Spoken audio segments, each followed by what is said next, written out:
Salut les geekos, c'est Luc de chez Eublefaris. Alors vous commencez à me connaître, vous savez que j'adore avoir des idées plutôt folles et farfelues pour mes animaux. Et des fois même un peu trop farfelues et un peu trop folles. Et ça va être un peu le cas de cette vidéo. Car aujourd'hui, à mes côtés, on va simplement créer l'espace de vie pour à peu près 50 000 insectes. On va créer un élevage géant d'insectes. C'est le plus gros élevage d'insectes que j'ai créé jusqu'à maintenant. J'en ai fait avec 1000, 10 000. Et là, on va au-delà des 50 000. C'est-à-dire qu'on va pouvoir accueillir des dizaines de milliers d'insectes chez moi. Et là, ils disent tous que je suis totalement con. Et vous, j'avais raison. Et c'est ça qui est cool. Et je profiterai d'une ou deux minutes de cette vidéo pour nourrir Bob. On va lui donner des insectes, de la salade, tout à manger. Et ça, je sais que vous adorez. Et c'est un peu plus tard dans la vidéo. Allez, c'est parti. Je vous propose de commencer maintenant. Let's go! Alors voilà, on est dans le couloir des studios, c'est également là que je fais tout l'entretien des animaux. Si jamais vous n'avez pas vu ma vidéo où je montre toutes mes installations, je vous mets une petite fiche là ou là. Du coup, je sais plus de quel côté c'est, mais je vous mets une petite fiche pour cliquer dessus après à la fin de cette vidéo. Alors pour vous expliquer le délire, j'ai acheté deux énormes bassins en plastique. D'ailleurs, je remercie Oxine. Oxine, c'est une jardinerie sur Colmar. C'est pas très loin de là où j'habite. Et du coup il en avait en stock, il a pu me les fournir. Et il m'a également dépanné sur des supports d'ampoules. C'est les supports d'ampoules de chez Reptile System.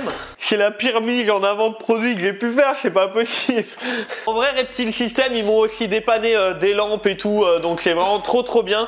Merci à eux. Et si jamais Reptile System, vous pouvez le trouver. C'est une marque de produits pour reptiles que vous pouvez trouver un peu partout. C'est pas sponsorisé, c'est juste Martin qui s'en occupe de cette marque. Et Martin, c'est un pote à moi, donc voilà. Alors, je vous explique un peu le projet. L'idée, c'est d'utiliser les deux bassins pour élever deux styles d'insectes différents. On va élever des blattes Red Runner, donc là j'en ai déjà tout plein, mais là on va créer un élevage géant, parce que là celui-là il est quasiment vide. Et l'autre bassin il est plus haut, et du coup dedans on va élever de la blatte de Madagascar, qui est beaucoup plus grosse. Et là j'en ai déjà pas mal, donc celle-là on va toutes les mettre dedans, et le but ça va être de faire un élevage de fou en fait, un élevage énorme. Et là vous allez me dire, mais Luc, pourquoi t'élèves autant d'insectes? Celles et ceux qui me connaissent le savent, chez moi j'ai énormément d'animaux. Il n'y a pas tout ici, loin de là. Pour rappel, je suis diplômé d'État et j'ai des certifications de la part des services vétérinaires pour avoir tous les animaux que j'ai chez moi. Et du coup, parmi mes animaux, j'ai des animaux extrêmement protégés. Et du coup, mon but, c'est d'essayer de les maintenir et même de les reproduire pour pouvoir protéger ces animaux-là. Et parmi tous les animaux que je peux avoir chez moi, j'ai énormément de lézards. Et les lézards mangent des insectes. Du coup, voilà pourquoi j'élève autant d'insectes. Pour pouvoir en avoir tout le temps à disposition pour les lézards, pour pouvoir avoir des insectes qui viennent pas de n'importe où, avec des produits ou autres, vraiment des animaux que j'élève chez moi tout simplement. Comme ça, moi je suis sûr de la qualité de la nourriture que je donne à mes lézards, et ça me permet de pouvoir nourrir tous les animaux que j'ai chez moi. Les amis, on se retrouve sur Paint, donc sur l'ordinateur, comme ça je vais pouvoir vous faire le plan de l'installation qu'on doit faire pour faire l'élevage énorme des blattes. Je trouve ça cool de faire sur l'ordi les plans, parce que premièrement je suis éclaté, je sais pas dessiner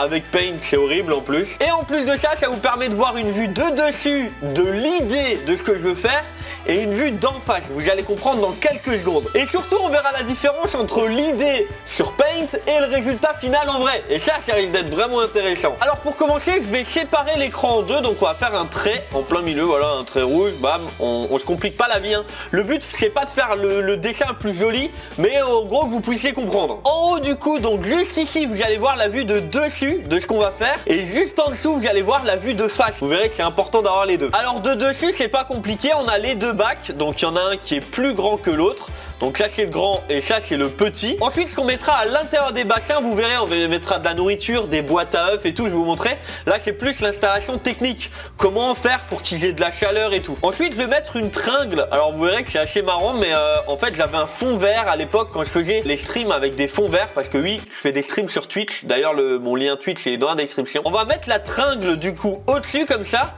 avec ici un trépied et là l'autre trépied. Du coup ça permettra vraiment de faire une barre au-dessus avec les deux trépieds sur le côté. Et ensuite on mettra à chaque fois deux lampes chauffantes. Enfin, Là, on mettra 2, ça c'est certain, 2 lampes chauffantes, donc ce que je vous ai montré.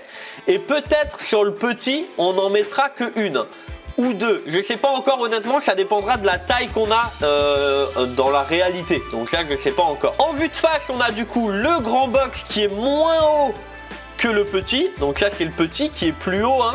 Donc c'est celui-là là. On va mettre la barre, l'espèce de tringle sur le dessus. Donc celle qui a juste en haut là. De chaque côté, les 2 trépieds. Donc ça c'est un trépied et ça c'est l'autre. On va faire les pieds hein, pour que vous puissiez comprendre. Voilà, donc le trépied. Arrêtez de me juger, je vous vois me juger dans le dessin là. Et ensuite les lampes chauffantes. Donc une lampe chauffante là. Donc ça c'est les fils. Voilà, comme ça, paf. Et la lampe chauffante qui sera à chaque fois ici. Tac, tac et tac. À peu près, vous m'avez compris quoi. Après, il y a encore plein de petits détails qu'il faut voir, mais en gros, voilà l'idée globale du projet. Et maintenant, on va attaquer, on va essayer de le faire. Ça y est, donc c'est parti, début de toute l'installation complète pour tous les insectes. Donc là, la première chose qu'on doit faire, c'est mettre les 2 trépieds sur les côtés, ainsi que la grande tringle pour pouvoir fixer toutes les lampes chauffantes. Et du coup, comme je viens de vous l'expliquer, on va utiliser un ancien fond vert. Donc là, c'est le trépied. Vous voyez, je fais comme ça là et ça fait le trépied tout simplement. Et ensuite, j'ai la barre, la fameuse tringle qui a un trou à l'intérieur, vous voyez, qui vient en fait tout simplement se mettre comme cela. Et du coup, au-dessus, ça ressort. Et du coup, ça nous permettra de mettre les lampes chauffantes accrochées directement sur la tringle. Celle-là, là. Allez, on va mettre les trépieds et la tringle. Faut vraiment que j'aille au coiffeur, moi. Il y a un petit problème capillaire, on va dire. Hein. Parce qu'en plus d'avoir un cheveu sur la langue, j'en ai même sur le... Ouais, bon, bref, laisse tomber. Pour la partie trépied, je vous la filme en accéléré, hein, parce qu'en fait, c'est... y a rien à... C'est chiant, en fait. Ça y est, j'ai mis les trépieds. Maintenant, on va pouvoir mettre les tringles. Et en fait, elles sont reliables entre elles. Regardez, paf. Comme ça, je crois. Avant que je pète un mur. Et... J'ai pété un mur. Je vous promets, c'est pas moi qui ai fait ça. Hein. Bon, c'est pas comme si on avait encore de la peinture à faire, donc ça va, mais... Oh là là, là le problème c'est que c'est pas que de la peinture. Hein. Mise en place de la tringle. Alors, paf. Là-bas. Normal, voilà. Et voilà. Donc là c'est bon.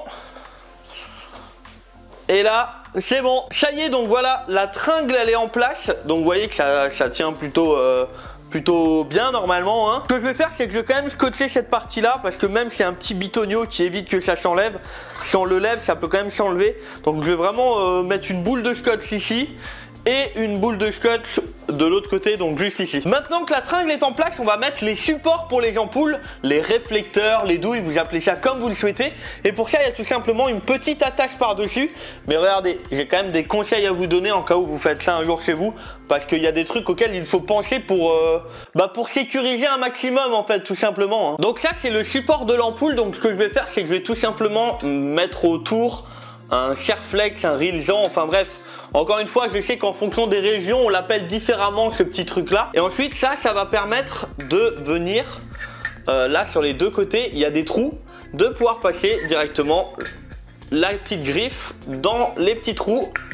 Et voilà, donc ça tient. Alors ça tient pas droit pour le moment, mais ça tient. Là, le problème qu'on a, c'est que si le Serflex il pète ou si la griffe elle lâche, la lampe chauffante, l'ampoule tombe directement chez les blattes. Et le problème qu'il y a, c'est que si ça tombe dedans alors que c'est allumé, ça peut tout faire prendre. Enfin, en fait, tout brûle. Voilà, c'est très simple, tout brûle. Donc par sécurité, je vais tout simplement prendre le câble et venir également le scotcher à la tringle. Donc directement là, hop.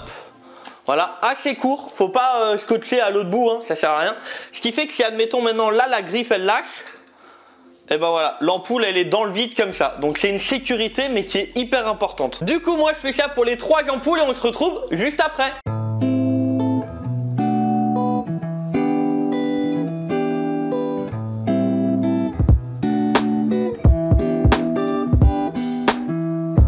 J'ai fini de mettre toutes les suspensions des lampes, regardez, 1, 2 et 3. J'ai directement mis les ampoules dedans et déjà les grilles de protection. Donc là, ça évite que, en vrai, on touche la lampe ou autre. C'est plus des protections qu'autre chose. Alors, il y a un petit truc qui me dérange, c'est que la barre, elle voûte au milieu et c'est tout à fait normal parce qu'on a du poids au milieu. Du coup, en fait, j'ai décidé de renforcer cette barre là et je vais vous montrer comment je vais faire. Alors pour renforcer la barre, et vous voyez encore une fois qu'entre internet et enfin entre le plan et la réalité, il y a toujours des différences. Ce que je vais faire, c'est que je vais tout simplement rajouter une barre rigide qui va partir d'un point à un autre. Et là vous voyez, hop, si on fait comme ça, la différence, il y a au moins 5 cm. Et du coup je vais tout fixer ensemble pour pouvoir le rigidifier et éviter un potentiel problème au milieu ou autre. Alors là j'ai mis le renfort, je l'ai pas encore fixé au milieu, mais vous voyez de quoi la barre elle plie. Vous voyez tout cet écartement, c'est le poids des lampes qui fait ça. Donc moi maintenant je vais venir fixer la barre noire à la barre blanche pour qu'ensuite il y ait un renfort sur toute la longueur et qu'on n'ait pas de problème. La barre de renfort est en place, tout est en place, maintenant j'ai plus qu'à allumer. Je vais directement le faire et une fois que c'est fait, on va nourrir les pogonas. Et juste après le nourrissage des pogonas, on revient et on finit avec la nourriture, les insectes, enfin bref tout. Alors c'est parti, j'allume la première, la deuxième et la troisième et voilà le résultat. Ça y est, c'est l'heure de la petite pause nourrissage de Bob, regardez-le. Il est déjà prêt à manger, petite surprise. On va même nourrir les deux femelles de Bob, donc Orangina et Lézardus qui sont de l'autre côté. On le fait dans quelques instants. Eh Bob, viens. Allez, viens. Viens là. Voilà. Donc, alors pour commencer, on va donner à Bob pas mal de salade, donc il mange de la mâche. Donc voilà, on lui en donne pas mal. Et avec la mâche, je vais donner pas mal de compléments, par exemple des petits verres de farine sec, donc que je vais rajouter par-dessus. Ça, il en raffole, alors on lui en donne un peu. Également des fleurs séchées. Je sais pas le dire le mot, mais pareil, ça rajoute de la couleur, ça varie un peu. Juste l'hibiscus qu'ils ont un peu de mal à manger. Voilà, il a du mal un peu à le cacher, donc là en général, soit je l'enlève, soit je le réduis enfin je le broie un peu. Donc là je vais les enlever pour que ça aille plus vite et que ce soit plus simple. Et avec je vais donner encore un peu de granulés, donc ça il les mangera petit à petit. Et voilà, ça c'est pour la partie végétaux et nourriture complète pour notre ami Bob le Pogona. Et bien évidemment, n'oublie pas de rajouter du calcium en poudre à chaque repas sur les végétaux. Et comme ça, Bob, il va bien pouvoir manger maintenant. Et bien évidemment, c'est pas parce que Bob est un Pogona adulte qu'on peut pas lui donner un peu d'insectes. Je tiens quand même à dire que les criquets sont pas des criquets adultes, donc pas besoin d'enlever les pattes. Je sais qu'il y en a certains qui les enlèvent. Et ça, il en raffole. Hop, là. Voilà. Mais non, tu l'as pas eu. Voilà. Donc là, je vais lui en donner 2-3. Et après, le reste, ça va plus être de la salade et des végétaux. Et pour le repas des deux petites femelles, on priorise les insectes. Et ensuite, je vais leur donner des végétaux. Regardez. Donc pareil que pour Bob, je vais mettre pas mal de mâche. Parce que les pogonas adorent la mâche. Donc là, vous allez les voir venir. Je mets pas mal de compléments alimentaires pour qu'ils puissent en manger s'ils en souhaitent. Des fois au début ils les mangent pas, ça prend un peu de temps. Je leur rajoute sur les végétaux un peu de gelée de papaye. Alors ils aiment bien, ils en mangent un tout petit peu à chaque fois. Donc à chaque fois je leur en mets un petit peu. C'est un complément en plus. Et toute la nourriture que je donne là, vous pouvez trouver ça chez Bébésaurus et Reptilis. Vous voyez que là, elle vient de manger un bout de papaye. Et le lien est dans la description si jamais ça peut vous intéresser pour varier l'alimentation de vos animaux. C'est très très important. Et vu qu'il s'agit de petits pogonas, c'est important de leur donner des insectes. Parce qu'il leur faut énormément de protéines animales. Et du coup, quand ils sont petits, ils mangent plus d'insectes que de végétaux. Allez, hop. Voilà, maintenant que le nourrissage des pogonas est fait, on a encore du travail. Alors voilà, maintenant que Bob a été nourri, les amis, on va tout simplement s'occuper de terminer les installations pour les blattes. Donc venez voir de plus près.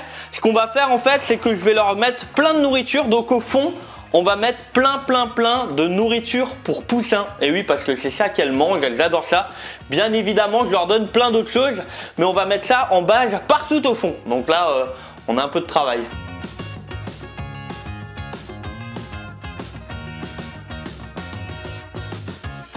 Les amis, regardez, on a mis la nourriture partout au fond. Maintenant, ce que je vais faire, c'est que je vais mettre tout au fond, enfin partout, des boîtes à œufs. Parce qu'effectivement, les blattes, les insectes adorent aller se cacher dans les petits trous et tout. Et le mieux, en fait, c'est les boîtes à œufs. Donc là, maintenant, je vais en mettre partout.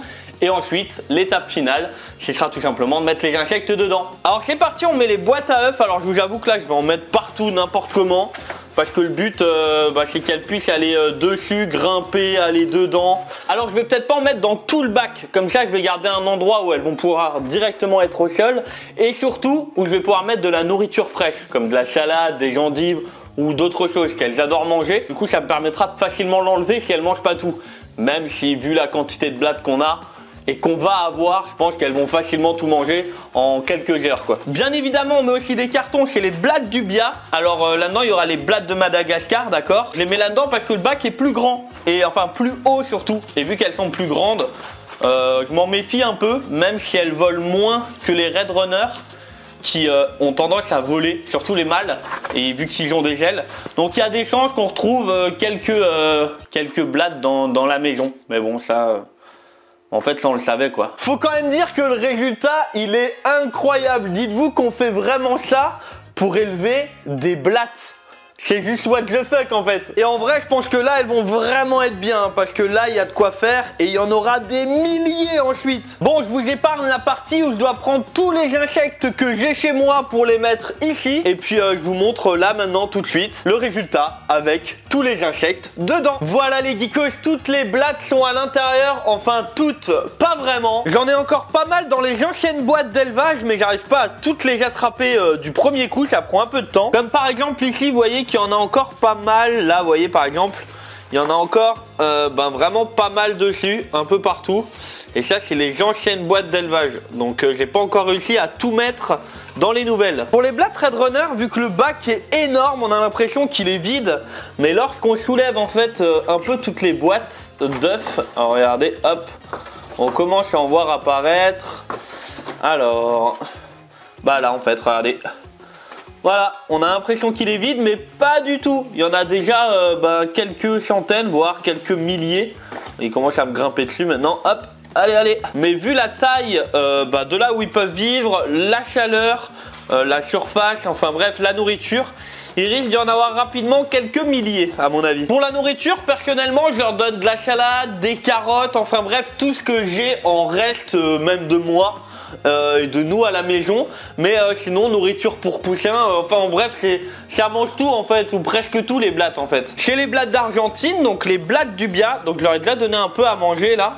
Alors là il y a la chaleur et elles aiment bien être au chaud mais dans le noir, donc à mon avis elles sont là en dessous, voilà. Regardez, là il y en a juste quelques-unes hein. Et vous voyez qu'il y en a déjà franchement ça se compte en dizaines, voire déjà en centaines. Bah, regardez, voilà. Voilà, ça commence déjà. Elles se mettent toutes ensemble pour grandir, se reproduire. Je pense qu'on en aura très vite plusieurs milliers. Je vous tiens au courant de toute façon sur mon Instagram qui s'affiche juste en dessous là. J'espère que cette vidéo vous aura plu. Si c'est le cas, n'oublie pas le gros pouce bleu en dessous de la vidéo. Et n'hésite pas à t'abonner si t'es pas encore abonné à la chaîne. Ça soutient de ouf. Dans les semaines qui viennent, on va attaquer enfin les aquariums. Même si ça met beaucoup de temps parce que je mets énormément de temps à avoir tout le matériel. Et croyez-moi, il y a plein d'autres projets hyper cool, dont des tutos, des visites d'élevage et tout qui arrivent sur la chaîne. Donc bref, ça va être juste trop bien. Moi je te dis à très vite pour une nouvelle vidéo, et en attendant, rejoins-moi sur tous mes réseaux, tout est dans la description, et même mes partenaires sans qui tout ce que vous voyez ne serait pas faisable, donc allez les voir. C'était Luc de chez Blé Faris, salut les geekos.